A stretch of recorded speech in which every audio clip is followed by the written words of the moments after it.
Hai teman-teman yang berbahagia, berjumpa kembali dengan saya Dr. Andri, spesialis kedokteran jiwa dari Omni Hospital Alam Sutera Tangerang.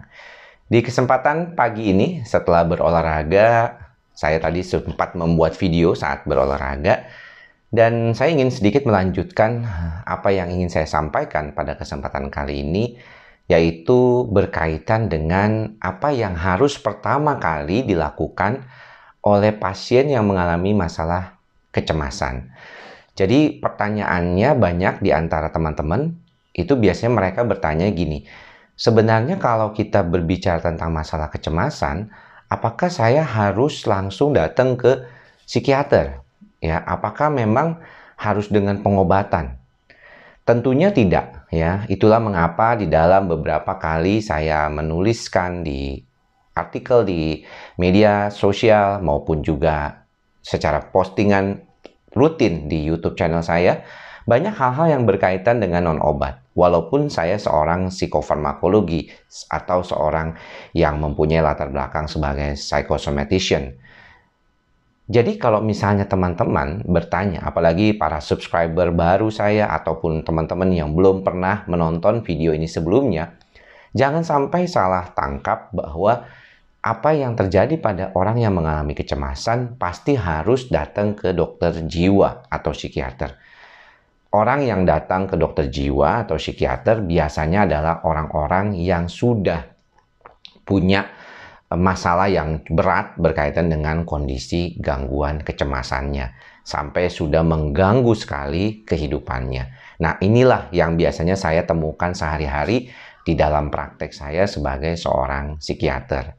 Namun kalau misalnya teman-teman lihat bahwa apa yang bisa saya pertama kali lakukan adalah mungkin yang seperti yang saya sering kali sebutkan di dalam beberapa kali video YouTube channel saya, yaitu bagaimana kita berupaya untuk menenangkan diri kita dulu, ya. Kita mengelola perasaan kita, kecemasan kita ini, dan mencoba mencari tahu dulu apa sebenarnya yang menjadi dasar atau problema dari masalah-masalah yang terjadi di dalam kehidupan kita. Walaupun ya saya pernah menjelaskan juga kepada teman-teman bahwa kondisi kecemasan itu seringkali ya tidak selalu atau serta-merta berasal dari masalah kehidupan kita sehari-hari. Banyak di antaranya lebih dominan adalah problem yang berkaitan dengan diri kita sendiri. Bagaimana cara kita merespon terhadap faktor lingkungan tersebut. Jadi kalau misalnya gampangnya begini, ada orang yang punya masalah di dalam kehidupannya akibat faktor lingkungannya, itu tidak selalu sama antara satu orang dengan yang lainnya. Dia meresponnya bisa beda. Ada yang misalnya dengan santai, ada yang dengan cuek, karena memang dia pernah berada di dalam apa ya kalau kita bilang situasi tersebut gitu ya. Dia jadi tahu cara handlingnya. Tapi ada juga yang mungkin agak sulit handlingnya karena mungkin belum pernah atau belum pernah diajarkan caranya mengatasi hal tersebut. Inilah yang membedakan antara satu dengan yang lainnya, bahwa ketika kita mengelola pikiran dan perasaan kita terlebih dahulu, kita perlu tahu dulu apa yang menjadi problemnya. Kalau misalnya yang menjadi problemnya teman-teman adalah memang dasarnya dari diri teman-teman sendiri, maka teman-teman harus belajar untuk mengakui dulu. Ya, admit, mengakui bahwa permasalahan ini timbul karena saya. Saya pernah ditanyakan ya, mengapa sih dok hidup saya sulit? Mengapa sih dok saya menjadi seperti ini? Saya kira di dalam kehidupan ada istilah yang kita kenal bersama, no pain, no gain. Ya, kalau misalnya contoh di dalam keuangan saja, Anda mau untung besar, maka Anda harus punya modal besar dulu. Risikonya lebih besar daripada yang jualannya modalnya kecil. Itu memang demikian. Nah, sayangnya adalah ketika kita berani mengambil risiko yang besar, maka otak kita cenderung akan mengelola pikiran itu menjadi suatu ancaman.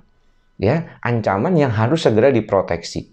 Dan kalau misalnya itu terjadi terus-menerus, maka tidak heran otak kita bakal kecapean atau kelelahan.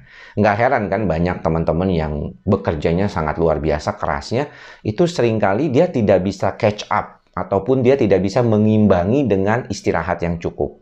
Ya, banyak sekali orang yang mengalami hal tersebut. Jadi kalau misalnya teman-teman mengatakan, kok saya sudah mulai cemas nih, ya, apa yang harus saya lakukan pertama kali? Review kembali, ya, review kembali kehidupan teman-teman. Kira-kira apa nih yang menjadi penyebab?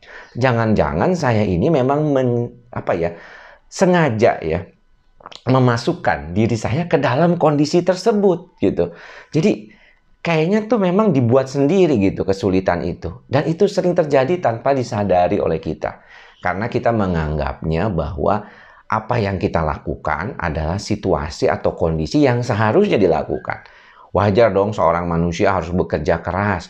Wajar dong seorang manusia punya impian besar. Wajar dong seorang manusia harus bekerja cepat. Semuanya betul, tidak ada masalah. Tetapi kita harus paham bahwa ketika kita melakukan hal tersebut, maka sistem saraf otak kita akan meresponnya dengan baik. Kalau kita bicara tentang masa lalu, ya masa purba, ya, di mana manusia itu masih mencari makan dengan berburu, itu kan tidak selalu berburu setiap hari. Ya, dia datang berburu, kemudian dia istirahat, menunggu, kemudian dia ke gua gitu ya. Kemudian timbul kebijakan ya bahwa ternyata kalau dia misalnya makan hanya langsung dari apa yang dia buru saat itu, dia nggak ada simpanan kalau saat musim dingin, ya, kelaparan. Akhirnya dia berpikir, oh ini bisa diawetkan atau bisa diasapi gitu ya, didinginkan seperti itu. Dengan cara proses-proses fermentasi juga bisa. Atau mulai memasak makanannya supaya lebih enak ya rasanya. Dan timbul tuh di otak manusia itu perkembangan-perkembangan. Nah inilah yang terjadi pada diri kita juga saat ini. Sehingga saat ini jangan sampai kita terlalu sibuk ya dengan diri kita, terlalu sibuk mengejar impian kita, tapi kita lupa untuk beristirahat. Teman-teman kalau tanya ke saya, Dokter Andri apakah sibuk sehari-hari? Ya, sibuk. Saya punya waktu untuk konsultasi dari Senin sampai Sabtu. Ya, saya kerja dari Senin sampai Sabtu. Dan total saya berada di rumah sakit itu sekitar 7-8 jam setiap harinya. Ya, tentunya di masa pandemi ini kita bagi, yaitu misalnya dari pagi jam 10 sampai jam 1 itu dengan konsultasi langsung, kemudian selanjutnya dengan konsultasi online hanya untuk pasien-pasien lama. Jadi pasien-pasien baru tidak bisa konsultasi secara online. Teman-teman kalau yang di daerah silakan datang ke dokter-dokter terdekat di tempat Anda. Nah, ini juga saya lakukan setiap hari. Lalu pulang sampai rumah, kemudian saya mandi ya, bersih, kemudian saya istirahat sebentar sambil ketemu sama anak-anak. Dan jam 7 makan malam. Jam 7 makan malam, istirahat setengah 8. Setelah itu apa yang saya lakukan? Mengerjakan pekerjaan-pekerjaan yang mungkin ada sampai jam 8. Dan jam 8 saya sudah biasanya tuh sampai setengah 9 ya buka-buka media sosial lah. Ya, posting-posting sesuatu yang mungkin belakangan ini saya lakukan. Setelah itu saya sudah siap-siap buat untuk tidur. Jadi saya sudah mulai mengurangi penggunaan HP. Jadi kalau HP itu biasanya saya lakukan di pagi hari seperti ini, saya lihat WhatsApp, saya lihat Instagram juga pagi-pagi kira-kira untuk membantu ide-ide apa saja gitu. Jadi memang kelihatannya cuma begitu aja gitu. Jadi kalau misalnya pun ada undangan dari teman-teman untuk menjadi pembicara di IG Live atau di webinar itu ya, saya pilih-pilih, tidak semuanya saya ambil. Ya, karena saya tahu bahwa kalau saya mengambil waktu saya terlalu banyak, saya tidak punya saat untuk recovery. Nah, recovery saya itu biasanya pagi. Ya, pada saat bangun tidur jam 6, ya, setengah 6 saya bangun tidur biasanya, kemudian jam 6 saya berolahraga sampai jam 7, setengah 8. Nah, sarapan itulah masa-masa recovery di mana saya membaca dan segala macamnya. Jadi buat teman-teman yang mengalami masalah kecemasan, Anda harus belajar juga untuk mengelola pikiran dan perasaan Anda. Sebelum Anda memutuskan apakah saya harus datang ke psikiater atau ke psikolog. Ya, kalau Anda merasakan bisa mampu mengatasinya sendiri, tidak perlu. Ya, Anda bisa kok. Semua manusia itu punya keinginan dan punya kemampuan untuk melakukan perbaikan di dalam dirinya. Namun kalau Anda tidak bisa, baru Anda ke dokter. Itu pesan saya yang mudah-mudahan bisa bermanfaat buat teman-teman semua. Sampai ketemu lagi di lain kesempatan. Salam sehat jiwa. Bye-bye.